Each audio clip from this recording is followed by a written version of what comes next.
In the early days of mountain biking, brakes and stopping were really inadequate. However, there was different methods people would try to improve upon these brakes. But these brakes all shared one thing in common. They all basically had a piece of old shoe rubber touching the rim in order to stop.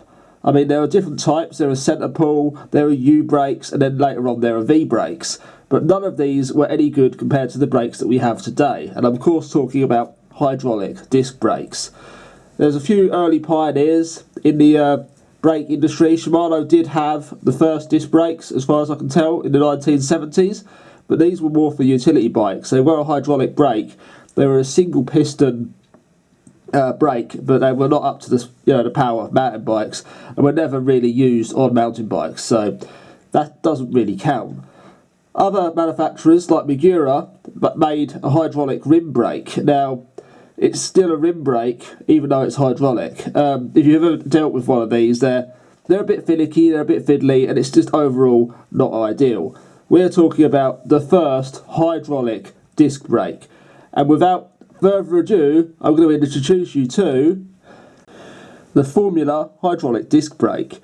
Debuting in 1987, this was a big step for mountain biking. A massive step, you could say. They didn't even really have a name, it was just called the Formula. Now, this was a completely, closed system brake, so when it heated up, the fluid expanded and you'd end up with the brakes rubbing. You'd have to alter the padding contact adjustment, which these did have, to stop the brakes from rubbing. In 1993, Formula followed up an open system that didn't have this problem, however. It is worth noting that the Formula disc brakes were not your standard IS mount like they are today, or even post mount. There was no standard back then. You had to basically cobble things together from, various parts. They came with a bracket, with a bolt-on mount that used the nut rather, for the front wheel in order to secure the mount. There's also another piece coming off, which, I'd assume you'd use a Jubilee clip or something like that. It looks kind of sketchy, if I'm totally honest. There was no proper mounts for these brakes. So, moving on, these weren't hydraulic, but they were, one of the first disc brakes, and they were a cable-actuated hydraulic brake. Mountain cycles, Pro Stops. These were either compatible with a set of answer rigid forks, or with the inverted forks, the suspenders, made by Mountain Cycle themselves. And one of the first bikes these came shipped on was, of course, the good old Mountain Cycle San Andreas, a legendary bike in a lot of people's eyes. It's a pin-up bike even to this day. It had everything. It had inverted forks, full suspension, hydraulic disc brakes, be it cable-actuated hydraulic disc brakes. And yeah, that was back in 1991. The Pro Stops came out in 1989. San Andreas came out in 1991. So fantastic. So things are moving along nicely here. Well, next company we're talking about is going to be based in the UK. Well, this one's a bit of an interesting one. A British company that was originally set up to produce parts for the aerospace industry would produce mountain biking parts. They made their own cable-actuated disc brake in 1989, and then in 1991 that company became Hope Technology. Yep, that's right, the Hope Technology everyone knows and loves.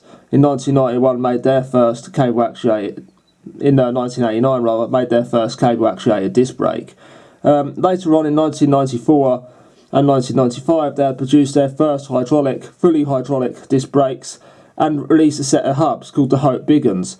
These things were absolutely huge, and alongside the hubs they launched that 185mm disc for downhill racing. These Hope Big Un hubs are something really, really, really special. They look absolutely awesome. The only thing that can happen is the anodize does tend to fade over time, which is a bit of a shame.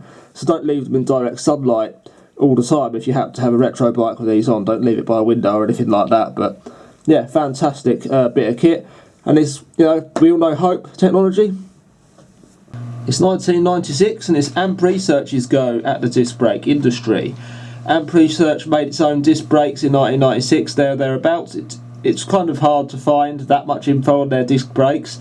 They're more famous for their linkage forks and things like that.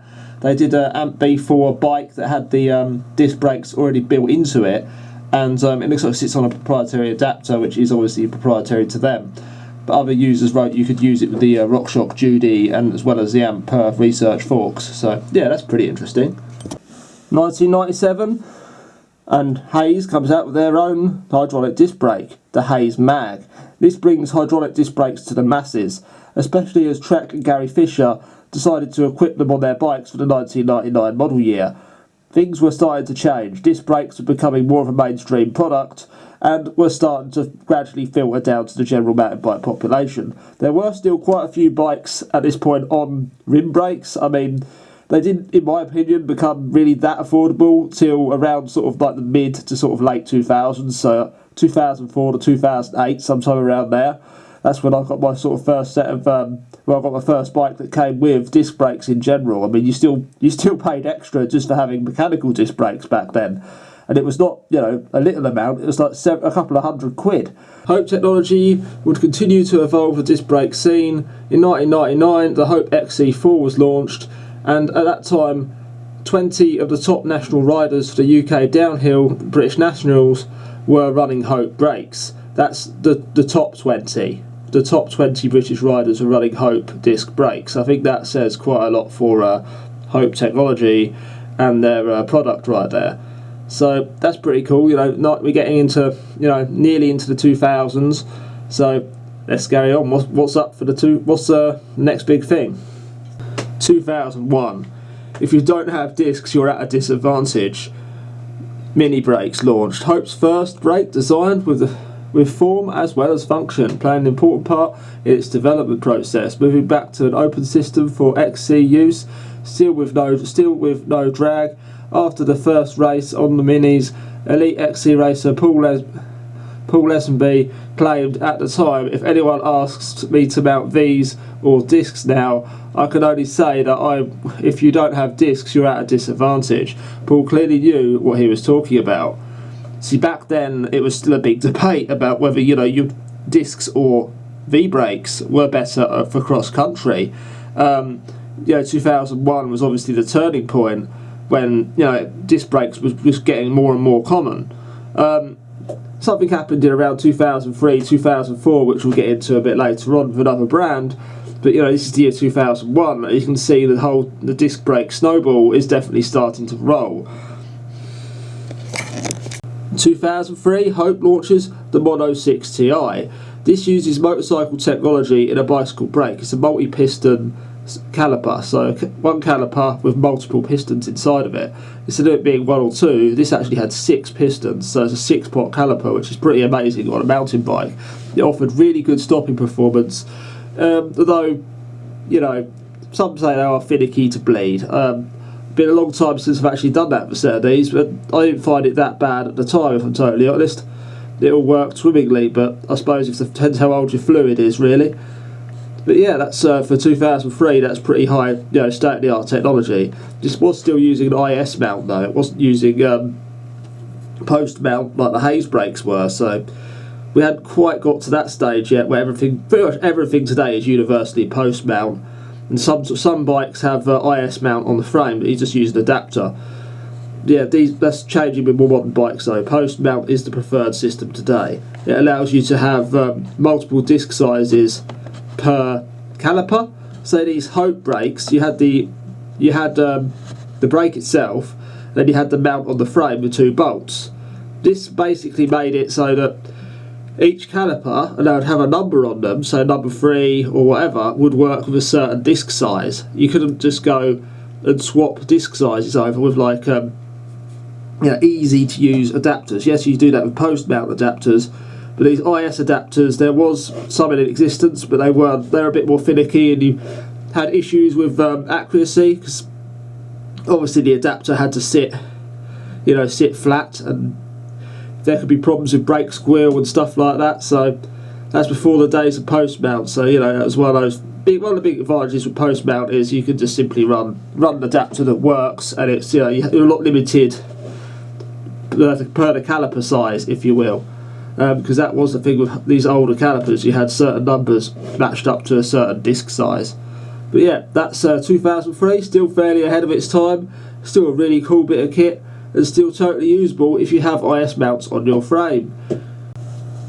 It's the year 2005, and Avid comes out with its Avid Juicy series, the Avid Juicy 5 and the Avid Juicy 7, and later on the Avid Juicy 3. In 2005, these brakes pretty much were like the industry standard of normal brakes, if that makes sense. The first sort of non-Hope, non-Formula brakes that would be, a thing. These brakes were actually engineered by Formula, the very first, the pioneers of the disc brake world. So the very pioneers that pioneered the first disc brake actually engineered these for Avid. Avid were typically making V-brakes and things like that in the past. Well, they decided to launch these, and they were kind of, a mid-range alternative to Hope and other brands. They were post-mount as well. They famously used the post-mount system, and they used those little, little spacers you get on the brake blocks of V-brakes. They use those as the spacers, which is kind of easy and convenient. So if you ever lost one of them, it's easy to get hold of them in a pack of V-brake blocks. Easy peasy. So yeah, that's the cool thing about those. They were .4 fluid, I believe, but not mineral oil like today's brakes. But by this point, this was kind of where this particular brake, I'd say, standardised disc brakes for most people. A lot of people of my generation have definitely used a bike with these on it, or bought the brakes on their own sort of thing. They're sort of the first affordable-ish disc brake, really, and they certainly became, the standard for, well, my generation. I, pretty much believe, that was a thing. Obviously, if you had the money, you went for the Hopes, but most people had a set of Avids on a bike at some point, whether it came with the bike or whether you put them on the bike yourself. These were very common. If you're around 30 years old, you've probably seen or dealt with these. Later on, they brought out the Avid Elixir series, which, again, fairly common, fairly reliable, and yeah, nothing wrong with those. Obviously, then we had Shimano by that point as well.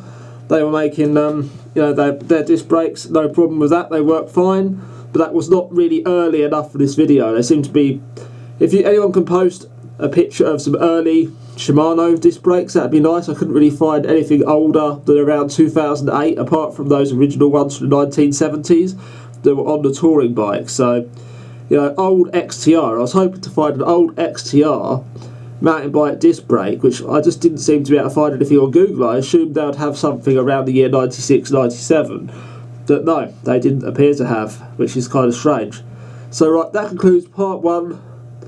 Well, pretty much all of it, really. We've hit sort of semi-modern day. I say semi-modern day, it was nearly 20 years ago. Those Avid Juicy brakes I'm talking about are pretty much old enough to go drinking if they were a person, so that's kind of crazy when you think about it. This seems like yesterday, but nah, they're retro now. Those Avid Juicies are now a retro part, so that's kind of crazy. Anyway, I hope you enjoyed the video. I doubt there's many people watching to the end anyway, but if you are, let us know. Give us a like, give us a like and subscribe if you liked it. If you didn't, well, you can go watch something else. There's more video than you can ever watch in a lifetime on YouTube. Don't go trying that, because you'll just be doing nothing other than YouTube. Right, that concludes this video. Thank you for watching. See you later in the next one, hopefully.